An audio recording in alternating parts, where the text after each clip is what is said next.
Hello everyone, we're back with chess pattern number 11, attacking pattern number 11, the queen and bishop tandem. So what's this pattern about? Well, the queen and bishop tandem is a very general kind of pattern. There's nothing like really concrete that occurs here. There are some ideas that I will mention. So the first idea is the importance of the f6 square, and this is something we'll take a look at, and one thing to remember. So the bishop can come to f6 in some cases if the rook is on g1, for example, where it adds severe pressure to the g7 square. And in some cases the bishop can take the defending knight on f6, one of the crucial kingside defenders, and allow, for example, this kind of mate to occur. In some other cases the bishop could come to h6, again perhaps supported by a rook on g1, but not always necessarily so. And the queen sometimes can come to g4, f4, e4, swing over, maybe g3, g4, like to get this pattern we've also seen before.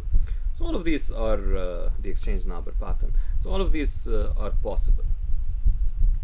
So let's move on to one thing to remember. So again, the importance of the f6 square. Usually you want to take the knight on f6 and get some sort of mate going with the bishop, or at least remove a key kingside defender. So that's basically the bigger point of this structure on the kingside, or this attacking structure on the kingside, which is the queen h4, bishop g5 structure. And again, as I mentioned, sometimes the bishop can come to f6 as a sacrifice to get dark squared control. So let's go for the sample game. A game played between Nicholas Burt and Surya Ganguly, both very strong and well-known players. So here we have this line in the queen's gambit accepted, and queen d2 reveals a very nasty point, queen f4, and now we're going to get queen h4, which is the pattern we've learned about. Now any meek move by black, such as rook b8, will be met with takes and shekose matos. So black stops that, but now comes d5. A very important sacrificial idea in isolated pawn positions, isolated d-pawn positions. This is a very important sacrifice to remember. The point is that you get rid of your weak pawn to open up some squares for your pieces, and this d4 square will become relevant in a line we'll take a look at, and a variation we'll take a look at in just a few. You can already see it on the screen anyway. Yeah, and it's a very important clearance type of sacrifice. So bishop takes d5, and now what's the point? Well, you have rook d1, first of all.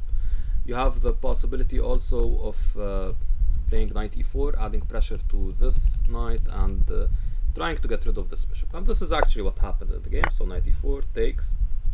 Again, note that takes would be met with this, which is quite bad for black. So takes, and now white gets a beautiful bishop pair, and the rook on a7 kind of looks silly.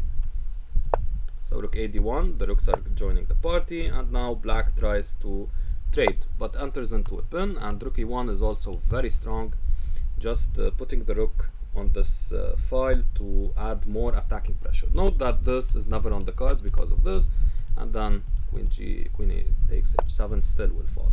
So f6 is trying to relieve some pressure, but this creates a lot of weaknesses, and now we'll see why this isn't such a great idea. So bishop h6, well, black is in a terrible spot anyway. Bishop h6, the rook moves, and now comes the very important queen g4 with sacrificial ideas. Black played bishop f8, but you might be wondering why not f5. Well, f5 doesn't run into bishop takes d5. f5 runs into bishop takes f5. You can't capture like this, of course, but you can capture like this, and now the point is revealed, queen d4. Threatening this, threatening the knight, and white is just winning in terms of material, and black's position collapses. So that was not played, bishop f8 instead, but now comes the classic sacrifice, bishop takes g6, takes, and now black thinks that, oh yeah, they're defending the mate, so this isn't, queen takes g7 is not mate, it would be a big egg on your face, but now comes sorry, rook takes d5, which is a very brilliant move. The point being that if e takes, you have this, and white is winning. And if queen takes, which is what occurred in the game, then you can simply take the rook and take here, and you're winning in terms of material, and even get to play the rook lift here, which is another pattern we'll take a look at, and just finish off black in terms of an attack, not even winning in terms of material. So this is a very nice sequence here, checking, then picking up this with check. Yeah, not for yeah, okay. I want to say not, for example, not picking this up with check, but of course you're picking. So we're going to pick it up with check. And yeah, now we'll look, h3 will come, and it's GG. So very nice game. Now for our test. So another Queen's Gambit accepted line. We get to see Queen d2, and here the question is, what would you play as white and why?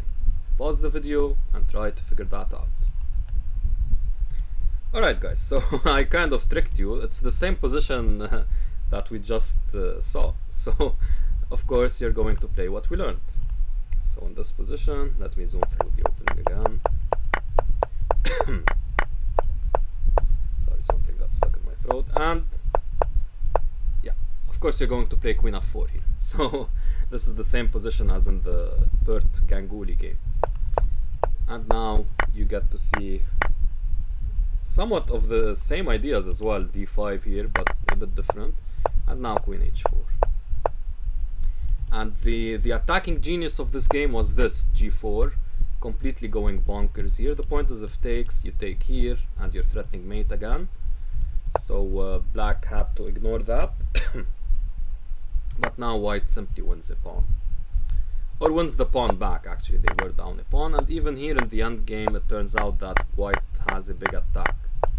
So actually, in actually Kramnik, I think, or the annotator to this game, mentioned that that Kramnik saw that the attack would have raged on even without queens, and he was of course 100% correct. So yeah, that's it for this video, guys. Hope you learned about this Queen Bishop Tandem, very important pattern.